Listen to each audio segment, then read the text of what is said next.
Hello friends, once again welcome back to my YouTube channel Best Knowledge. First of all, please don't forget to like and comment my video. So आज मैं आप लोगों के लिए लेकर आई हूँ BSc second semester में maths में चैप्टर 3 ज्योमेट्री का।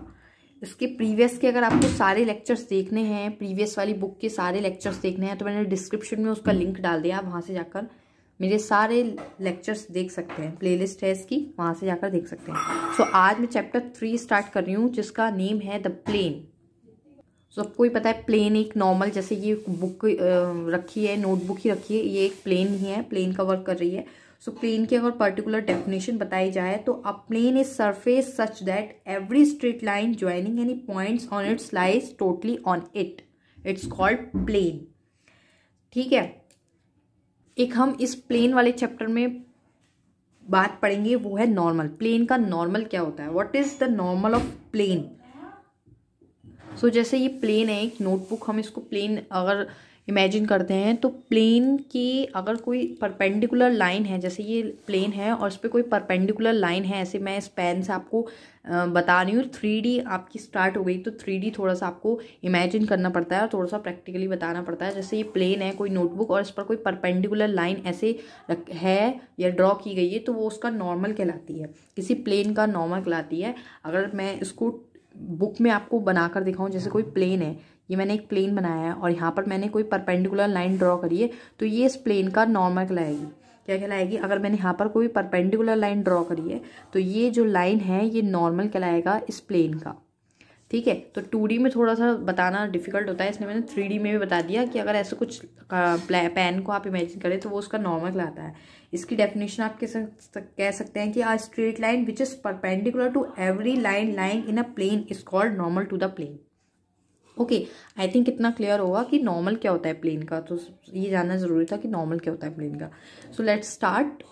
मैं कुछ फॉर्मूलेस लिखवाऊंगी, कुछ इक्वेशंस लिखवाऊंगी। क्वेश्चंस को करने से पहले, इस चैप्टर के क्वेश्चंस को करने से पहले आपको इसकी इक्वेशंस पता होनी चाहिए। तो सबसे पहले मैं जनरल इक्वेशन ऑफ प्लेन की जनरल इक्वेशन बताऊंगी आपको। सो मैंने यहाँ पर एक हेडिंग डाली है general equation of a plane की जनरल इक्वेशन क्या होती है। तो जनरल इक्वेशन इस फॉर्म में मिलेगी आपको, ax plus by plus cz plus d equals to 0। It means यहाँ पर x plus Y plus Z होंगे, उनके कुछ कोफिशिएंट्स होंगे और एक कांस्टेंट भी अटैच होगा यहाँ पर। तो general equation of a plane ax plus by plus cz plus d equals to 0। आप कैसे पहचानेंगे, कोई इक्वेशन दी है वो प्लेन की इक्वेशन है तो वो इस फॉर्म में आपको मिलेगी। Where ABC are DRs of the normal of the plane. ABC जो होंगे वो यहाँ पर DRs होंगे प्लेन के, नॉर्मल के DRs होंगे। ठीक है, और नॉर्मल भी किसका, प्लेन का। तो यहाँ पर ABC जो होंगे DRs होंगे of the normal of the plane. So next हम पढ़ेंगे इसमें equation of a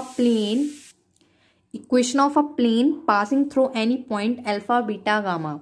it means हमें कुछ क्वेश्चंस में ऐसा भी होगा कि पॉइंट देती होंगे, पॉइंट हमें गिवन होंगे और हमसे कहा होगा कि find the equation of the plane when the points is alpha beta gamma की फॉर्म में हमें पॉइंट्स दिए होंगे। तो उस टाइम पर हमें प्लेन की इक्वेशन फाइंड करने के लिए a x minus alpha plus b y minus beta plus c z minus gamma equals to 0, इस इक्वेशन का यूज करना होगा।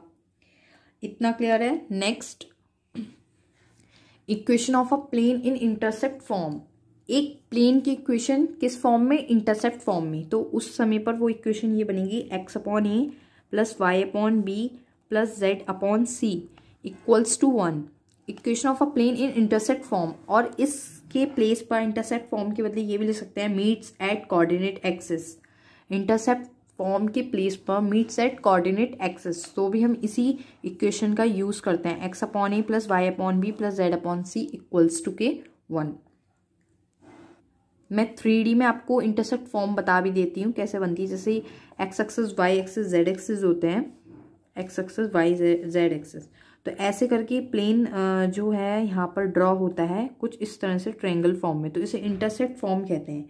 यहाँ पर जैसे कोऑर्डिनेट होंगे a,0,0, यहाँ पर कोऑर्डिनेट होते हैं ये वाला 0,b,0 एंड देन 0,0,c। तो ये इंटरसेप्ट फॉर्म होती है जहाँ पर a ये हो गया, b ये हो गया, देन c हो गया। तो ये इंटरसेप्ट फॉर्म होती है जो हम पढ़ते हैं मीट एट कोऑर्डिनेट एक्सिस की तरह। नेक्स्ट है हमारी equation of the plane through the intersection of two plane, मतलब उस प्लेन की इक्वेशन बतानी है जो दो प्लेन से इंटरसेक्शन फॉर्म में है, इंटरसेक्ट कर रही है। ठीक है, क्लियर है। दो प्लेन इंटरसेक्ट हो रहे हैं, अगर दो प्लेन हैं वो इंटरसेक्ट हो रहे हैं तो उससे पास कर रहा है एक और प्लेन, उसकी इक्वेशन हमें फाइंड करनी है। तो कैसे करते हैं, जैसे जनरल इक्वेशन क्या थी, ये थी। तो जनरल इक्वेशन, एक प्लेन है हमारा, प्लेन जो फर्स्ट है वो है ax1 plus by1 plus cz1 plus d1। ठीक है, एक प्लेन हमारा ये है, प्लेन फर्स्ट। ठीक है, इक्वल्स टू 0, ये क्या है, प्लेन फर्स्ट। और सेकंड प्लेन जो है वो है ax2 plus by2 plus cz2 plus d2 equals to 0, ये हमारा प्लेन सेकंड। ये दो प्लेन क्या कर रहे हैं, इंटरसेक्ट कर रहे हैं एक दूसरे से। तो इन दोनों को इंटरसेक्ट करके जो तीसरा प्लेन पास हो रहा है इन दोनों के इंटरसेक्शन पार्ट से, उस प्लेन की इक्वेशन क्या होगी, ax1 plus by1 plus cz1 plus d1 plus lambda times ax2 plus by2 plus cz2 equals to 0। क्या करेंगे, उनको लैम्डा टाइम्स हम ऐड कर देंगे, और कुछ नहीं करना है, लैम्डा टाइम्स उनको ऐड करना है, तो हमारी प्लेन की इक्वेशन निकल जाएगी।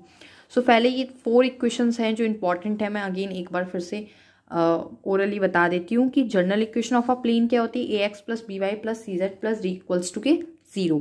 देन नेक्स्ट, अगर कोई प्लेन की इक्वेशन फाइंड करनी है जो किसी पॉइंट से पास हो रही है, तो इक्वेशन होगी ax minus alpha plus by minus beta plus cz minus gamma equals to 0। Then equation of plane, plane की इक्वेशन जो इंटरसेक्ट फॉर्म में होती है, x upon A plus Y upon B plus Z upon C equals to के 1। And then दो plane intersect कर रहे हैं, उससे कोई प्लेन पास होकर जा रहा है, तो दो प्लेन की इक्वेशन जनरल इक्वेशन ही है, उनको लैम्डा टाइम्स ऐड कर देते हैं। आई थिंक इतना क्लियर हो गया होगा। अब हम नेक्स्ट टॉपिक की तरफ बढ़ते हैं। नेक्स्ट टॉपिक है एंगल बिटवीन टू प्लेन्स।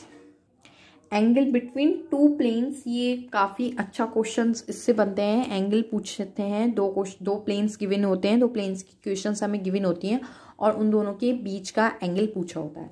तो उस समय एंगल होता है हमारा cos theta. Cos theta equals to, formula जो होता है इसका होता है a1 a2 plus b1 b2 plus c1 c2।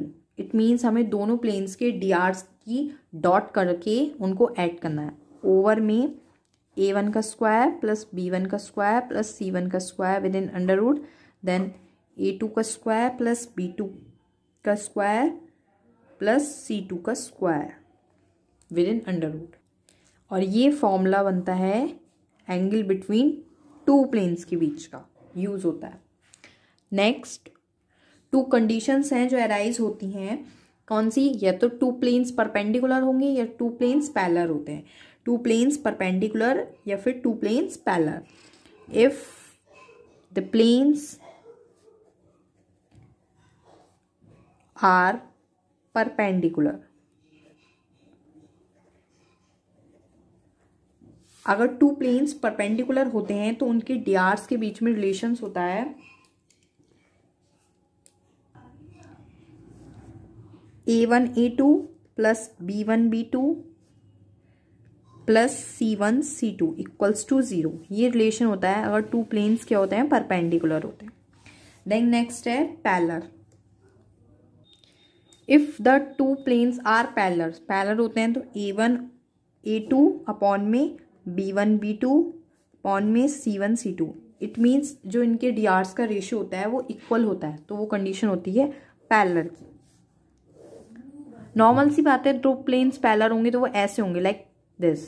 अगर इनकी मैं आपको स्ट्रक्चर बनाकर, फिगर बनाकर समझाऊं तो ऐसे दो प्लेन्स पैरेलल हैं, अगर वो लेटे हुए हैं तो वो ऐसे पैरेलल होंगे लाइक ऐसे, और परपेंडिकुलर होंगे तो लाइक ऐसे, एक ऐसे होगा एंड देन एक प्लेन ऐसे होगा, दोनों आपस में परपेंडिकुलर होंगे, पैरेलल में ऐसे और परपेंडिकुलर में ऐसे।